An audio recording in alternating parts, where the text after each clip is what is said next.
Pode ir? Vamos lá. Tudo bem, Cuca? Tudo.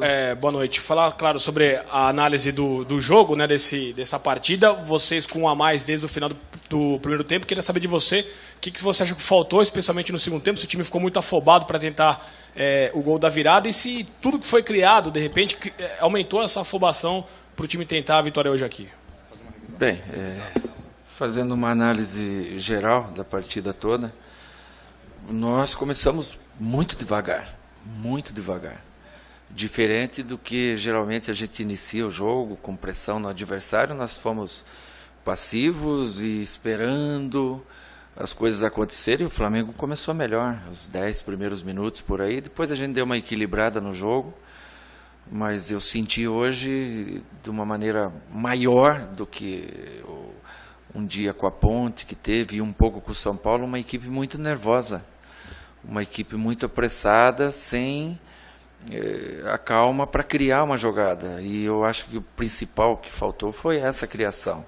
Essa criatividade, essa rotatividade que nós temos e não conseguimos pôr no jogo. E ainda para piorar, depois que a gente ficou com um jogador a mais, nós tomamos um gol. Eu confesso para você que eu ainda não conversei com os jogadores, mas eu imagino que eles não viram o jogador do Flamengo entrar, porque foi na troca, né? E nessa troca, de repente, ele apareceu livre, foi uma surpresa para todos, nós numericamente superiores e Felipe Anderson entrou sozinho, o Alan Patrick entrou sozinho e do nada, nós todos desarrumados, né? E ao natural a gente se perde no jogo, fica mais tenso, mais pressionado por nós mesmos e pelo torcedor para jogar. O Flamengo passou as linhas.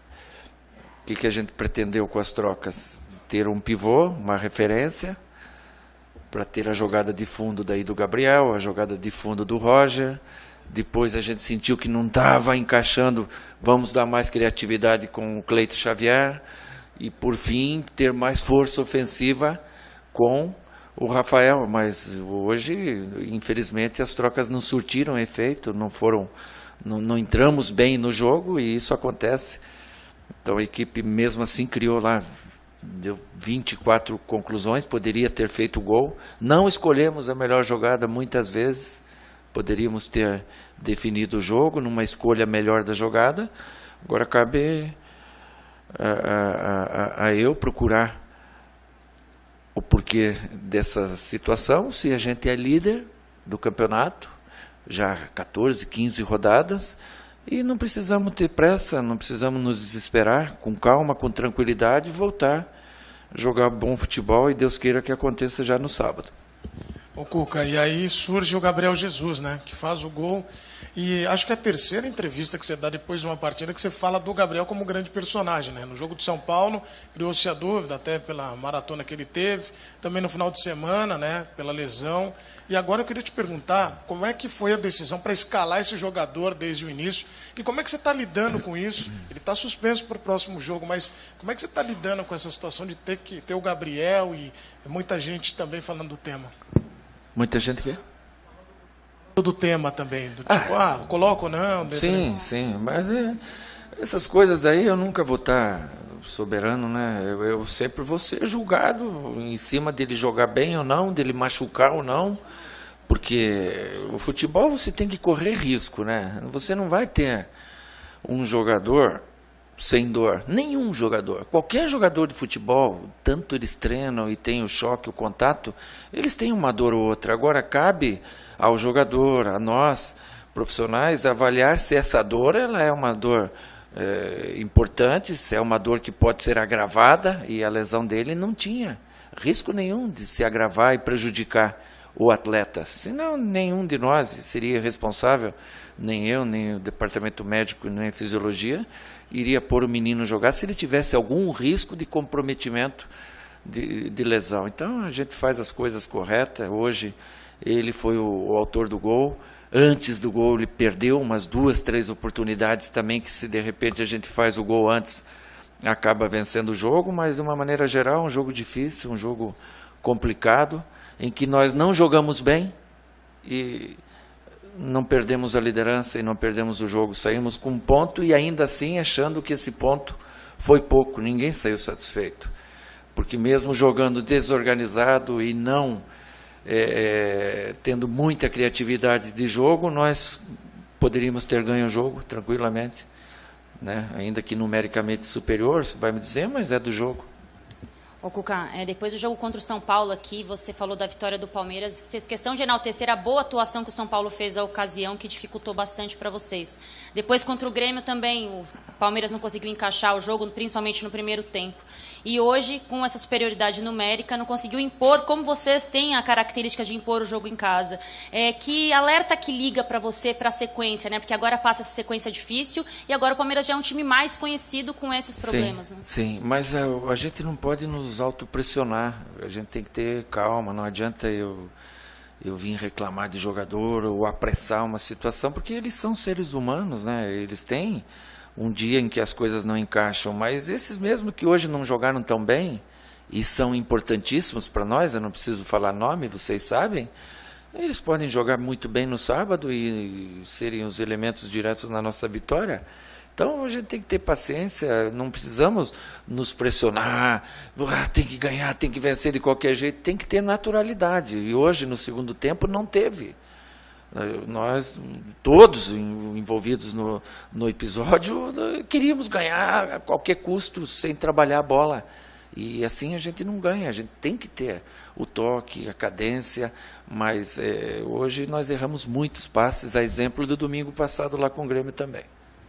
Cuca, ainda vão voltar aí 13 rodadas, né? Mas por tudo que você já contou aí, pelas circunstâncias do que aconteceu no jogo, o Flamengo ficando com um homem a menos, o Palmeiras jogando em casa, você sai hoje aqui lamentando o empate 1-1 ou até por tudo que aconteceu, comemorando o empate que mantém o Palmeiras na liderança? Lamentando o empate a princípio, porque por ter esse homem a mais e ter criado, mesmo desorganizadamente como foi o segundo tempo, muitas chances, nós não escolhemos a jogada certa para definir o jogo. Tivemos 3 ou 4 vezes essa bola para escolher a jogada certa e definir a partida. Então, o primeiro sentimento é a perda de 2 pontos, mas ele vem juntinho, um pouquinho à frente da conquista de 1 ponto, que além da conquista de 1 ponto, seriam 3 do adversário. E o Flamengo fez um grande jogo. Dentro da proposta deles, de ficar com um jogador a menos, eles fizeram uma grande partida. Cuca, você falou em alguns momentos dessa pressa que o Palmeiras teve no campo hoje para resolver o jogo.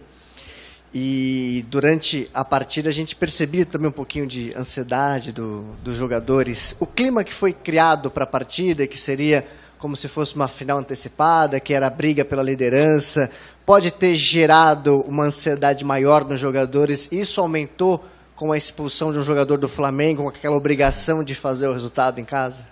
Tudo, né, envolve, né, o contexto geral, né? A gente também tem que, o torcedor em especial, tem que avaliar o contexto num todo, né? O nosso time tem muitos jogadores que estão disputando o primeiro brasileiro e estão dentro de um processo de 22 anos que não se ganha, e um peso é enorme. A gente não pode trazer mais peso do que o natural, né? A nossa condição é jogar bem. Vamos jogar bem sábado, que você jogando bem fica próximo de um bom resultado. Isso que a gente devia ter feito hoje, antes de pensar em ganhar. É fazer o natural, as coisas acontecerem ao natural, que o resultado final vem, sem você se pressionar. Cuca, ainda falando desse clima de partida decisiva, né? O Palmeiras contra os clubes que abriram a rodada até a 7ª posição, o Palmeiras disputou com o jogo de hoje 27 pontos, conquistou 18. O Flamengo disputou com o jogo de hoje 24 pontos contra essas mesmas equipes e conquistou hoje apenas o 8º ponto. Analisar esses dados não é o que de fato pode lá no fim fazer uma diferença para o campeonato? Eu não sabia desses dados, né?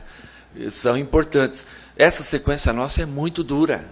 Ela começou lá já desde o Atlético Paranaense fora, que é muito difícil ganhar lá na Arena da Baixada. Depois a gente tem a Ponte, que é um time, vocês viram aí, que está fazendo uma grande campanha. Aí vem Fluminense, São Paulo, Grêmio. É muito difícil. Lá na frente os jogos vão ser ainda mais tensos do que são hoje. Mas os adversários mais fortes a gente está pegando nesse momento. E estamos aí 7, 8 partidas sem perder. Eu acho que uma das defesas menos vazadas do campeonato, 1 ou 2 gols a mais apenas, o melhor ataque. Então a gente tem que ter calma, que o bom jogo ele encaixa. Hoje não encaixou, mas ele pode encaixar no sábado e a gente tem que trabalhar com calma. Professor, aqui, desse lado, tudo bem? Com relação a essa questão de ter calma, do time começar a fazer a coisa fluir naturalmente, né? O seu trabalho já vem de um tempo no Palmeiras nesse Campeonato Brasileiro, você já conhece o elenco conhece como você trabalha. Nesse momento de encerramento, nessa fase final, derradeira do campeonato, o teu trabalho com o elenco, ele passa a ser muito mais psicológico para os jogadores não sentirem a fase final ou segue sendo também muito tático? Tudo, e técnico também. Porque hoje as opções táticas nós tentamos todas elas, mas nós não encaixamos a técnica. Você dentro do campo, quando você está com moral elevado, tudo que você faz dá certo. Quando você está pressionado e as coisas não vão bem, a bola bate na canela, você erra passe, que geralmente você não erra. A gente está com 2, 3 jogadores assim. E de repente os mais importantes nossos. Então a gente tem que recuperar a confiança desses jogadores, que bola eles têm. O Cuca, hoje o Palmeiras, em termos de Campeonato Brasileiro, completou, como você disse, uma sequência de 8 jogos de invencibilidade. Mas também na coletiva, você já projetando o clássico do final de semana, disse: espero que nós possamos voltar a jogar bem no sábado contra o Corinthians, tendo como referência o jogo contra o Grêmio e o jogo de hoje aqui. A que se deve essa oscilação especificamente nessas 2 partidas? E se isso realmente, essa oscilação, restando 13 rodadas agora para o campeonato, te preocupa? Sim. Lógico que eu, como treinador, tenho que estar preocupado com isso, mas eu tenho que buscar alternativas dentro do elenco se eu sinto que as coisas não estão andando como eu quero, e agora eu tenho 2 jogadores suspensos, vamos ver a recuperação. Eu posso ter jogadores que estejam fadigados em cima dessa sequência de jogos, que viagem e jogo, não é fácil, daqui menos de 72 horas nós vamos estar jogando na casa do adversário e um clássico. Então eu também tenho que trabalhar, pôr o jogador mais inteiro, aquele que vai me dar uma condição física melhor, e isso tudo a gente vai avaliar dentro de um contexto geral para fazer um grande jogo no sábado, de repente até com outras alternativas. Vamos trabalhar bem. Cuca, bom? Tudo bem? Gabriel Jesus é o craque do time, foi bem na seleção, fez um jogo, foi decisivo, foi importante contra o São Paulo, foi decisivo hoje, mesmo jogando um pouco no sacrifício, como você falou, todo jogador sente dor, é normal sentir dor, e ele, ao que parece, foi pro jogo com um pouco de dor. E ele resolveu o jogo, conseguiu garantir o empate pro Palmeiras. Ao mesmo tempo, tomou um cartão amarelo, o jogador mais importante do time toma um cartão amarelo por reclamação e desfalca contra o Corinthians. Ao mesmo tempo que ele salva o Palmeiras, também não merece um puxão de orelha por isso? Então, veja, ele não foi pro jogo no sacrifício, porque se ele tem uma condição que não fosse uma condição ideal, a gente não o colocaria a jogar. A gente foi muito cuidadoso, ouvimos o jogador, todos os setores, para pôr o jogador a jogar. Acontece que uma dorzinha ou outra todo mundo tem. Agora, se ela é uma dor suportável, você vai jogar. Isso aí é uma coisa natural, como ele jogou e não teve consequência nenhuma. Tem que conversar. Não pode tomar um 3º cartão assim, não era para tomar. Eu tive cuidado de conversar com o árbitro. Poxa, 3º cartão, mas ele reclamou. Então a gente tem que tomar cuidado. Já poderíamos ter tomado esse cartão lá contra o Grêmio. Então tomou o cartão, vai recuperar agora, mas não só por agora, para a sequência dele, ele tem que se acostumar que ele como atacante vai apanhar, porque ele gosta do contato, gosta do choque, e tem que saber sair dessas situações sem ser prejudicado e prejudicando também o clube dele, que é tomando muitos cartões. Cuca, boa noite, aqui na sua frente.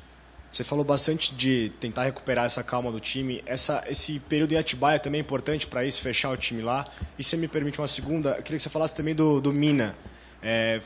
A meu ver, fez uma boa partida, teve 5 roubadas de bola ali atrás, não errou nenhum passe. Queria que você falasse um pouquinho dessa ascensão do colombiano, por favor. Bom, nós não programamos essa ida para Atibaia em cima do resultado. Nós poderíamos, com qualquer resultado, a gente iria para lá.